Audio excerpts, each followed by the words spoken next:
Beating or pang steering, no? Yung binanggit ko, ano yun po, mga mixing method po in baking, okay? Pag steering, paikot, beating, pa left and right lang ang function, ang pang-position ng pagbibit, okay? Yan. Ito ang tawag dito. Yan. Salaan, straight. Yan. Yan. Shifter. Yan. Ito, kung pansin niyo po kasi ang pagkaiba niya sa strainer o sa salaan na ginagamit natin sa pang-kitchen, Mas pino. mas pino po ang kanyang butas. Ang kalimitang sinisip po natin, kagaya po ng dry ingredients na flour, mga baking powder. Kasi kalimitan po yun, minsan may buo. And then minsan po, ang harina po, para po siyang bigas na, minsan yung mga may pinupulot po kayo ng parang lupa-lupa. So ang harina rin po, minsan may ganun po, minsan na hindi na iwasan kasi galing din po yun sa mga halaman. So minsan, kailangan na sisip po natin para hindi po napapasama sa ating pagkain. Okay po? Okay. Okay, ang tawag dito, flour sifter. Okay? Floor strip. Yan. Ito, sige, okay. Umpisan muna natin dito sa mga set ng gamit. Ito ang tawag po dito. Liquid measurement. Yan, liquid measuring cup tawag dito. Pag mga liquid ang measurement, ito pinang-measure natin. Pero kung pansin nyo, nabura na yung mga label, yung mga measurement, so pwede naman itong gamit. Ito ang tawag dito. Yan. Ito kasi ang tawag natin ay dry measuring cup. Ito, ang tawag natin ay liquid measuring cup. Pero ito naman, pwede rin naman gamitin pang liquid. Pero ito, talagang pang liquid lang. Kasi pag dry ingredients, mamaya tuturuan ko pa yung magsukat, kailangan nile-level para maging accurate po ang ating measurement. Okay po. Again, ang tawag dito? Dry measuring cup. Yan. Bawat handle po niyan ay may measurement pong nakalagay. May 1 cup hanggang 1/8 cup. Okay po. May 5 tayong dry measuring cup. Okay? Okay. Then, ito po ang tawag po dito. Yan. Spatula. Rubber spatula or rubber scraper. Scraper. Okay. Yan, rubber scraper, yan. Ay, kaya po, dapat familiar po kayo dito sa mga tools. Ay, nakaibahan natin nang nag-aaral tayo ng TESTA o ng BPP kaysa sa medyo self-taught po. So, ay na maging kaibahan nyo pag mga sa ibang marunong mag-bake sa nag-bake lang. Kasi kayo, may background kayo ng formal education po ng baking. So, ayun yun na kailangan alamin natin yung mga gamit po. Ito naman pating mga gamit na to, pwede din naman itong gamitin kahit hindi naman sa pag-bake. Halimbawa kung nagagawa kayo kakanina ng titimpla, pwede naman mag-bake. Okay? Hindi naman necessary pang baking lang. Okay. Again, ang tawag dito? Rubber scraper. Rubber spatula. Rubber spatula or rubber scraper. Ito kasi ito yung pinang-i-spray natin sa gilid para mahalo natin lahat ng mga ingredients. Okay? Ito ang tawag dito? Yeah, nagbibibig ka ng sigurahay mo. Yan. Kaya alam mo na ito. Pasty brush po ito na pag nag-grease po kasi tayo, pag sinabi natin greasing, kailangan binabrush siya ng baking pan, ng mga oil o ng mga shortening para hindi magdikit yung binibake po natin at hindi masunog.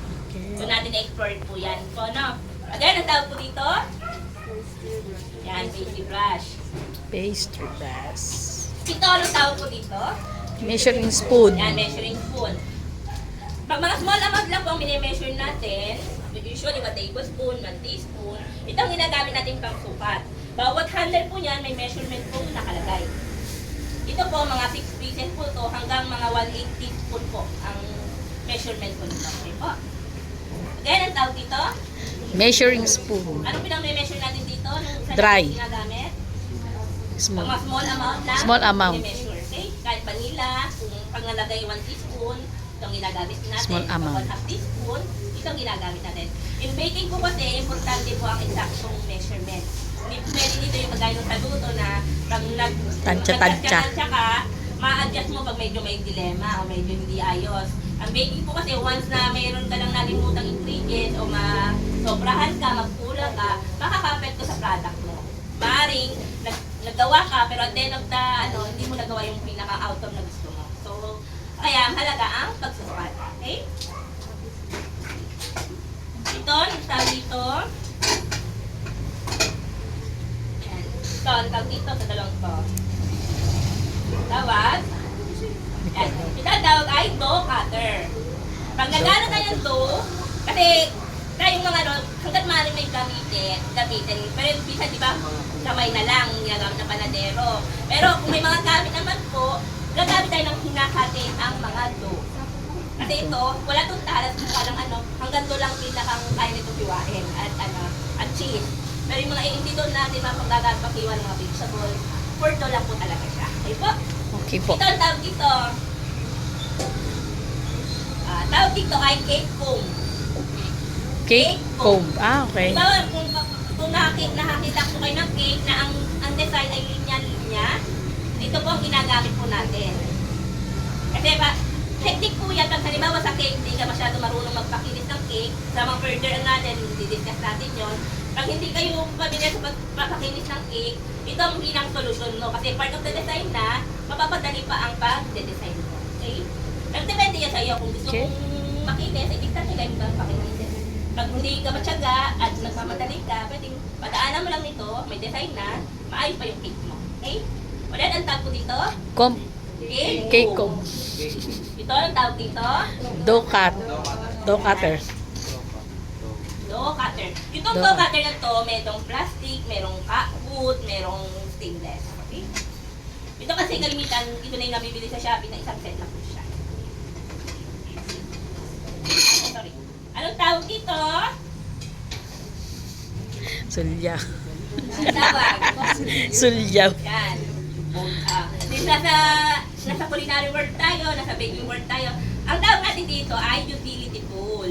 Totoong mangkok siya, bowl siya, pero pag nagkukulinary tayo, nagbe-baking Utility. tayo, ang tawag po dito ay utility bowl. Utility. Kasi per ingredients, kailangan, halimbawa kung may bibigay po ako sa inyong recipe, per ingredient, ihahanda nyo per ganito. Kasi halimbawa po, lalo pa nag-uumpisa pa lang po kayo, para wala kayong nalilimutan ng mga ingredients, wala kayong nalilimutan ng measurement, ang pinaka-first step po nagagawa ng mga, kahit hindi sa tinapay ng mga gumagawa ka, ay ipe-prepare muna lahat na kailangan mo. Para mas mabilis kang makakapag-prepare. Ang tawag po sa procedure na yon ay mice and place. Sabihin nyo nga, mice and place. Mice and place. It's a French term for preparing all your ingredients. Okay. Yung mice and place po, ginagamit din yun is a culinary term po. Hindi lang din po yung ginagamit sa baking. Ibig sabihin po yun, pag sinabi sa inyo yung mice and place, i-prepare nyo po lahat ng ingredients. Pag Okay. sinabing i-prepare lang, hindi ka agad maghahalo basta i-prepare mo lang muna lahat. Okay? Okay. Again, tawag dito. Utility bowl. Yan. May 5 pieces lang yung utility bowl, ha? Sige. Yan. Ililista nyo to, ha? Tapos ipapacheck nyo sa notebook. Per grupo na lang, mag-assign kayo po ng isang group leader. Tapos nakalista po to ng mga to sa notebook. Pero hindi naman porket may group leader, siya lang lagi gusto nyo pa ialay o siya na lang gusto nyo laging pagawain. At hindi naman laging parang siya lang nabuutos. May group leader lang para naman kahit pa paano. Pag minsan may message ako, sa kanila ko ipapasabi sa inyo, no? Yan. Ito ang tawag dito. Ayan, mixing bowl. Yan. Dito tayo naghahalo syempre ng mga ingredients natin. Yan. Again, ang tawag po dito. Mixing bowl. Yan. Tatlo po to, ha? 3 pieces po ng mixing bowl. Iba't ibang size po yan. Yan. Sige, mag-assign kayo ng group leader o kaya ng ano ha, lista nyo muna to. Okay, ito. Wala kaming ganong rolling pin. So, okay na. Ma'am, lahat po may rolling pin. Wait lang, ha? Meron naman. Okay. Pero sa ngayon, yung gagamitin nyo, hindi nyo kailangan. Okay. Pag mga araw lang na kailangan natin ng rolling pin, may mga activity na hindi natin kailangan. Okay? Ito ang tag dito. Rolling Yan, may pin. mga stainless yan. Alam mo, pag nagpa-flat po tayo, nag-shape po tayo ng tinapay na kailangan palalaparin, ginagamitan po natin ito. Bukas natin ito magagamit. Sa ngayon, basic bread making pa lang naman tayo, hindi natin ito kailangan gamitin. Okay? Ang tawag dito, Rolling yan. pin. Ano sa isip yung recipe o product na pwede natin gamitin ito? Donut, pizza. Pag nagawa tayo ng mga pie, kagaya ng mga egg pie, mga yan na. Doon natin ginagamit. Okay. Ito, ano tawag po dito? Cutter ng pizza. Pizza cutter. O pie cutter. Pie cutter. Again, yan. Kasi tayo na ba, no? Isipin tayo lagi, na? ito pag nag-slice ka ng cake, dito kayo mag-iingat. Kasi ito, matalas to, as blade to. So, dito kayo mag-iingat. Hindi pwede ganyan ano. So, ito ang totoong blade. Kasi yung dough cutter, halos kahit palat mo, hindi mag-iwa. Okay?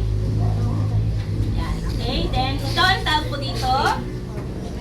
Yan, spatula rin po. Kaya itong isang dito, mas tamang tawag itong rubber scraper. Kasi ito Rubber ang scraper. pinaka-spatula po natin. Spatula. Ito, rubber scraper. Ito, Spatula. Ang spatula, may dalawang klase po tayong spatula. Ito, straight spatula. Ito, ang napansin niyo po, may curve o may balik po siya konti. Ang tawag po dito ay offset spatula. Offset. Okay. Kasi ginagamit natin ito pag nag-measure tayo ng mga dry ingredients, pinang-level. Pag mag-icing po tayo ng cake, itong ginagamit natin para makapag-apply tayo ng icing. Again, ang tawag dito, Straight. straight spatula. Spatula. Ito ang tawag, Offset. yan. Ito naman, usually naman, nasa kuhanan lang ito ng ingredients kasi para Ate, nakakakuha kayo ng pakihawak mga mo. ingredients. Sorry. Na?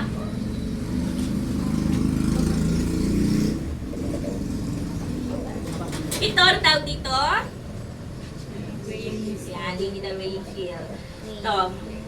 Speak of digital weighing scale, pag mga big amount na po yung mini-measure natin, kailangan gumamit na po tayo ng weighing scale. Halimbawa po, sa recipe niyo po, nakalagay ay 1 kilo of 1 kilo ng flour.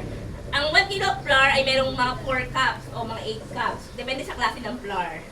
Sabi natin ng 1 kilo ay may 4 cups. Ngayon, 3 kilo ang gagawin mo. Edi 4 times 3, 12 cups. Mamaya malito ka sa mga pagbibilang at may minsan ay hindi maging accurate ang iyong measurement. Kaya pag mga 3 kilo, 2 kilo pataas, it's better to use weighing scale na. Mas mabilis at mas magiging accurate. Okay? Speaking of digital weighing scale, dito sa digital weighing scale po natin, may 3 button po tayo. Itong button yung on-off, syempre para mag-open. And then, itong mode, usually may 2 mode lang po tayo, naka-grams at naka-ohms. Kung may napapansin kayo dito, may arrow po sa gilid. Dapat kung saan po nakatapat, doon lang po yung, halimbawa kung grams po yung nakalagay po sa measurement natin ng recipe, dapat yung arrow, doon din lang po nakatapat sa letter G. May tendency, kaya mag-iingat po kayo doon na baka yung arrow na ito ay sa ohms na patapat. So, kailangan lagi sa grams. Para lang naman ibahin, pipindutin nyo lang naman po ang mode. Okay? Yan. And then tare, para mag-zero. Halimbawa, pag mag-measure po kami mamaya, ilalagay nyo po ang inyong pang-measure,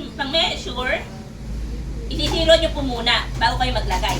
Parang pinakang sinukat lang ay yung nilagay nyo pong ingredients. Kasi pag hindi nyo po siniro, makakasama sa measurement yung nilagay nyong lagayan. Okay? Yan, sige. Ito, anong tawag dito? Tray. Yan. Ang tawag dito. Yan. Tawag natin dito ay baking pan. In general, pag ang mga ginagamit natin pang lutuan ng pang baking is baking pan po. To be specific, ang tawag po dito ay baking sheet. Ayan, pag mga pandesal, mga cookies, dito po ginagawa. Or minsan tawagin nila ito ay plancha or mga baking sheet pan. Pare-pero lang po yan dito po. Na? Yan. Ayan. So, may tanong ba kayo?